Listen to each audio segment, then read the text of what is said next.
क्या आपने कभी महसूस किया है कि परमेश्वर आपसे दूर हैं, जैसे वह आपके जीवन या दुनिया में हो रही बातों पर ध्यान नहीं दे रहे? यहेजकेल 8 से 11 में हमें यह शक्तिशाली याद दिलाई जाती है कि परमेश्वर पवित्र हैं। वह सब कुछ देखते हैं, वह पाप को सदा सहन नहीं करेंगे। यहां अच्छी खबर यह है, यहां तक कि अपने न्याय में भी परमेश्वर उन लोगों को आशा और पुनर्स्थापन देते हैं जो उनकी ओर लौटते हैं।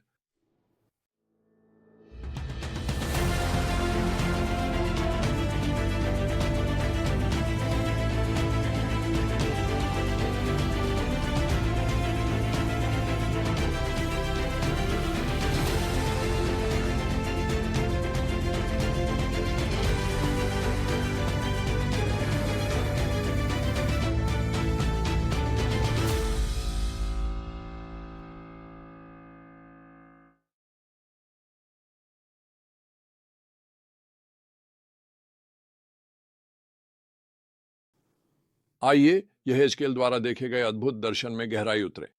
यह शुरू होता है, यहेजकेल घर में बैठा है, तभी अचानक प्रभु का हाथ उस पर आ जाता है। परमेश्वर उसे एक दर्शन में यरूशलेम ले जाते हैं, सीधे मंदिर के भीतर। यहेजकेल जो देखता है वह चौंकाने वाला है। परमेश्वर की आराधना और श्रद्धा के बजाय वह वहां मूर्ति पूजा, गुप्त पाप और खुला विद्रोह पाता है। इज़राइल के बुजुर्ग अंधेरे में मूर्तियों की पूजा कर रहे हैं, सोचते हैं प्रभु हमें नहीं देखता, उसने देश छोड़ दिया है। परमेश्वर सब कुछ देखते हैं। वह यहेजकेल को उनके छुपे हुए पाप दिखाते हैं, यह बताते हुए कि उनसे कुछ भी छुपा नहीं है। स्थिति और खराब होती है। यहेजकेल देखता है महिलाएं तम्मूज के लिए शोक मना रही हैं। वह देखता है कि मंदिर के आंगन में पुरुष सूर्य को प्रणाम कर रहे हैं और परमेश्वर की वेदी की ओर पीठ कर रहे हैं। ठीक उसी स्थान पर जहां परमेश्वर की उपस्थिति निवास करती थी, वे सृष्टि की पूजा कर रहे थे। सृष्टिकर्ता की नहीं। यह केवल कुछ लोगों की बात नहीं थी, यह व्यापक था। प्रभु की प्रतिक्रिया साफ है, मैं उनसे क्रोध में निपटूंगा, मैं उन पर दया की दृष्टि नहीं डालूंगा, न उन्हें बख्शूंगा। क्यों? क्योंकि उनका पाप लगातार था और उन्होंने देश को हिंसा और अन्याय से भर दिया था।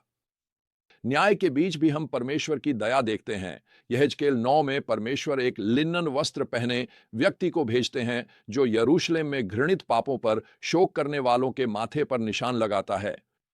इन चिन्हित व्यक्तियों को आने वाले विनाश से बचा लिया जाता है।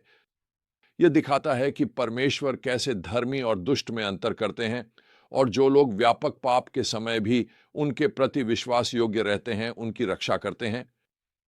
यरूशलेम के नेताओं के पास झूठा सुरक्षा भाव था। वे कहते थे, यह नगर एक हांडी है और हम उसमें मांस हैं। वे सोचते थे कि वे नगर की दीवारों के भीतर सुरक्षित हैं, लेकिन परमेश्वर ने घोषणा की, मैं तुम्हें नगर से बाहर निकाल दूंगा और विदेशियों के हाथों में सौंप दूंगा। यह हमें याद दिलाता है कि मनुष्य की शक्ति और सुरक्षा परमेश्वर की रक्षा के बिना व्यर्थ है। हम अपनी नौकरियों, बचत, स्वास्थ्य या क्षमताओं पर भरोसा कर सकते हैं, मगर इनमें से कोई भी हमें वास्तव में बचा नहीं सकता।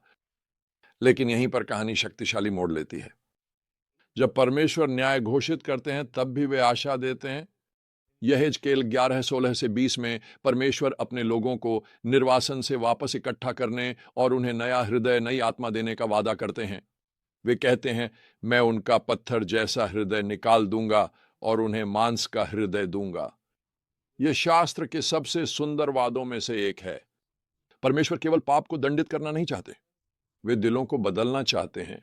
वे हमारे कठोर, विद्रोही हृदयों को लेकर उन्हें कोमल, संवेदनशील और अपने प्रति आज्ञाकारी बनाना चाहते हैं। यह वादा नए नियम की ओर इशारा करता है, जिसमें परमेश्वर अपनी पवित्र आत्मा को हमारे भीतर भेजेंगे और हमें अंदर से बदल देंगे। तो हम आज इन सत्यों को कैसे लागू करें? पहले हमें परमेश्वर की पवित्रता को गंभीरता से लेना चाहिए। हम ऐसी संस्कृति में रहते हैं जो पाप को हल्के में लेती है और परमेश्वर के मानकों की अनदेखी करती है। यह अंश याद दिलाता है कि परमेश्वर पवित्र हैं और पाप को सहन नहीं कर सकते।